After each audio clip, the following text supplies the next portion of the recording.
자, 오늘 말씀은 예레미야 애가 5장 11절부터 22절까지 말씀입니다. 함께 읽습니다.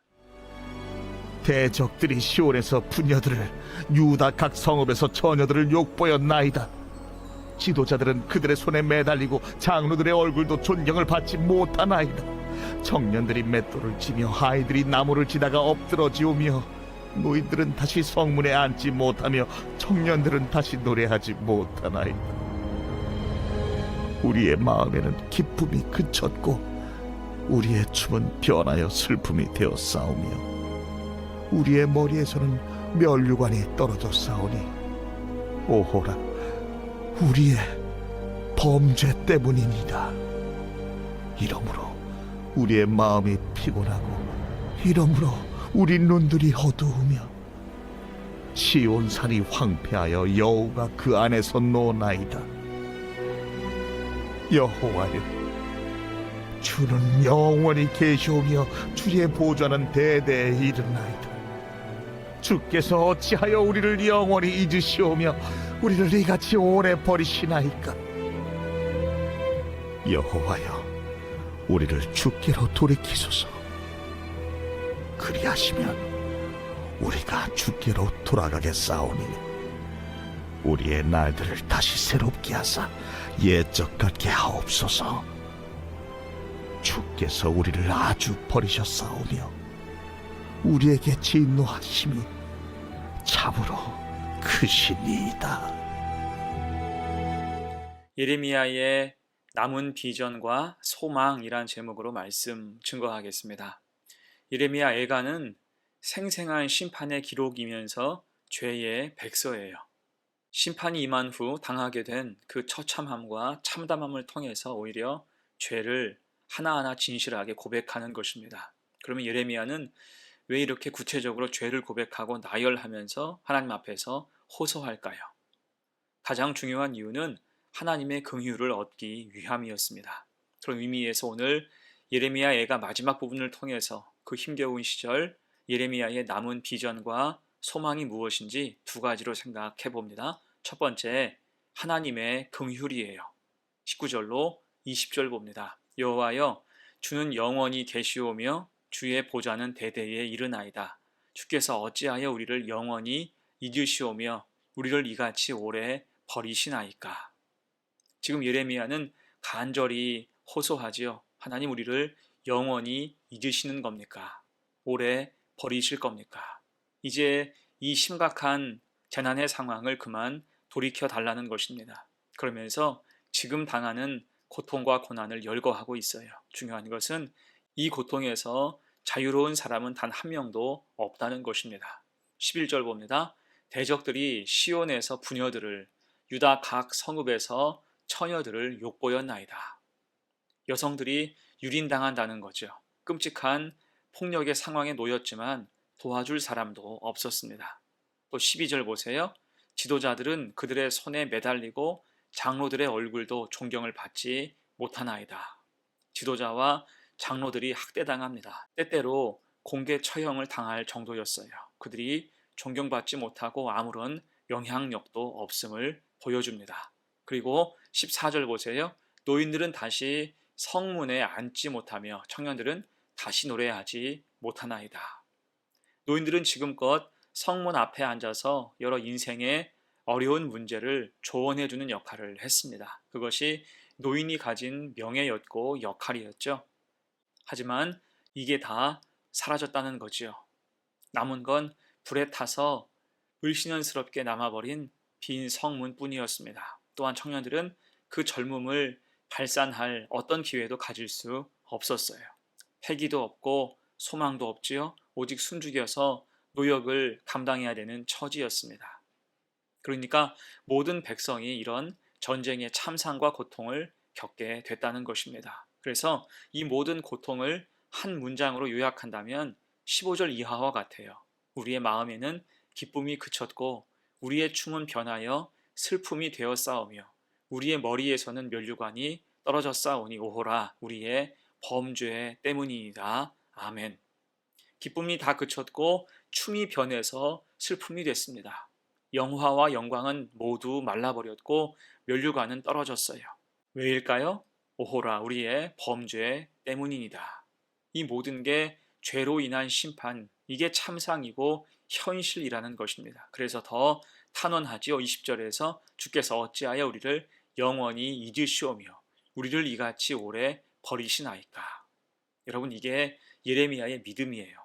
긴 병에 효자 없다는 말처럼 긴 고난과 극심한 고통 속에서 믿음을 지키는 사람은 흔치 않습니다. 하지만 예레미야는 이 모든 재앙은 죄로 인해서 시작되었고 이 재앙을 멈출 수 있는 것은 오직 하나님밖에 없음을 확신했습니다. 그래서 재앙이 임하고 고난으로 내몰릴수록 예레미야는 더 하나님을 붙잡았어요. 하나님의 긍휼만이 그 시절 비전과 소망이 된다는 것입니다. 그건 예레미야는 지금 믿음으로 그 시대를 버텨내고 있었어요. 여러분, 빛은 어둠 속에 있을 때 빛의 진짜 가치가 드러나지요. 나무는 잎사귀가 다 떨어지고 나서야 그 몸통과 줄기의 크기가 드러납니다. 마찬가지로 고난 속에 있을 때 그 사람의 믿음도 온전히 드러나는 거지요. 지금 예레미야가 그랬습니다. 힘들면 더 기도하고 고통스러우면 더 엎드리고 괴로우면 더 찬송하는 삶을 살았어요. 믿음이 소망됨을 보여주면서 하나님의 긍휼을 간절히 간구한 것입니다. 여러분, 우리의 역할, 믿는 자의 역할도 이와 같아야 할 것입니다. 절망과 어려움이 가득할 때 믿음으로 나아가는 사람이 있어야 돼요. 하나님의 긍휼이 비전이고 소망이 됨을 전할 수 있어야 됩니다. 그렇게 어둠 속에서 빛을 발하고 전할 수 있는 복된 성도가 되시기를 간절히 축원합니다. 아멘. 두 번째예요. 남은 비전과 소망. 두 번째, 믿음의 재건입니다. 21절이에요.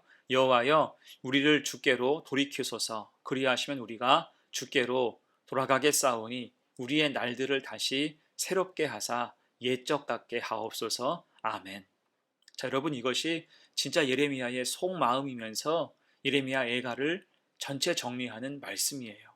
믿음의 재건, 지금 회복을 간구하는 것입니다. 다시 15절 봅니다. 우리의 마음에는 기쁨이 그쳤고 우리의 춤은 변하여 슬픔이 되어 싸우며. 지금 상황이 어떻습니까? 기쁨이 그쳤고 슬픔이 가득합니다. 여러분, 이것을 누가 회복시키십니까? 시편 30편 11절이죠. 주께서 나의 슬픔이 변하여 내게 춤이 되게 하시며 나의 베옷을 벗기고 기쁨으로 띠띠우셨나이다. 아멘. 오직 하나님만이 슬픔이 변해서 춤이 되게 하시고 베옷을 벗기시고 기쁨을 주신다는 것입니다. 또한 16절 보세요. 우리의 머리에서는 면류관이 떨어져 싸우니 오호라 우리의 범죄 때문이니이다.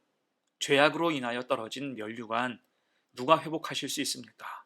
이사야 28장 5절에서 말씀해요. 그날에 만군의 여호와께서 자기 백성의 남은 자에게 영화로운 면류관이 되시며 아름다운 화관이 되실 것이라. 아멘. 말씀 앞에 선 사람, 고난을 참고 견딘 자에게 영화로운 면류관을 주신다고 약속하세요.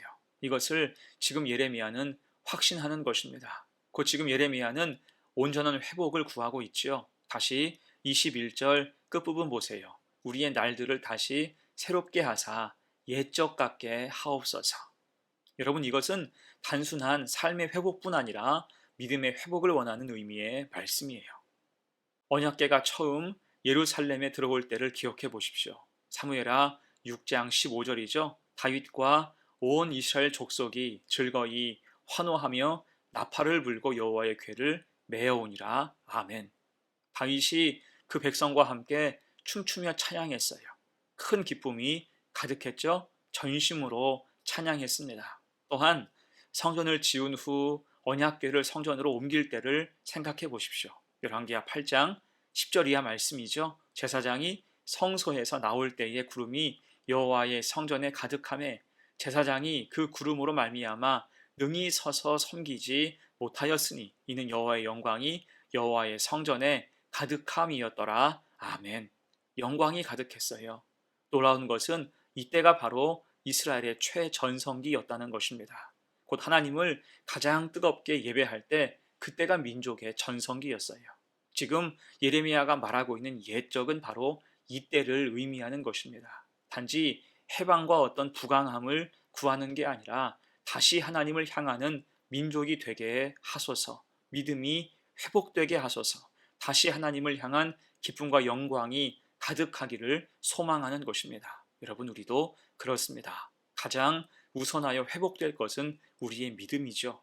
늘 믿음이 먼저입니다. 믿음이 회복될 때 우리 인생에 기쁨이 돌아오게 되고 영화와 생명의 면류관은 다시 주어질 수 있는 것입니다. 그런 온전한 회복이 있는 삶을 꿈꾸고 믿음으로 전진하는 복된 성도가 되시기를 간절히 축원합니다. 아멘. 이제 말씀을 마무리합니다. 예레미야가 진짜 구하고 싶었던 것, 그 마지막 비전과 소망은 하나님의 긍휼과 믿음의 재건이었습니다. 시편 30편 5절 말씀이죠. 그의 노여움은 잠깐이요 그의 은총은 평생이로다. 저녁에는 울음이 깃들일지라도 아침에는 기쁨이 오리로다. 아멘. 예레미야는 하나님의 노여움 뒤에 은총이 있음을 알았습니다. 그래서 비전과 소망을 놓고 하나님 긍휼히 여겨 주옵소서, 더 좋은 믿음을 주옵소서 간구한 것입니다. 그리고 이것이 예레미야 예가 전체의 결론이 되지요. 하나님의 긍휼과 믿음만이 유일한 소망이며 비전이라는 것입니다. 이게 그 땅의 시대 정신이었어요. 그렇게 우리도 동일한 믿음의 고백으로 정결하게 하나님 앞에 서서 빗나가거나 타락하지 않고 온전히 성도의 본분을 다하고 살아가는 복된 성도가 되시기를 간절히 축원합니다. 아멘. 함께 기도합니다. 은혜로우신 하나님, 예레미야 애가서를 묵상하게 하셔서 감사합니다. 불순종과 죄의 결과, 심판과 재앙의 처절함과 처참함을 보았사오니 우리로 교훈을 얻어 하나님 앞에서 늘 신실하고 진실하게 살게 하옵소서. 특히 오늘 주신 말씀처럼 하나님의 긍휼과 믿음의 재건이 그 땅에 남은 비전과 소망이었음을 주지하며 우리도 하나님의 긍휼을 놓치지 말고 믿음 안에서 언제나 살아가는 복된 교회와 성도가 되게 하옵소서. 감사드리며 예수님의 이름으로 기도하옵나이다. 아멘.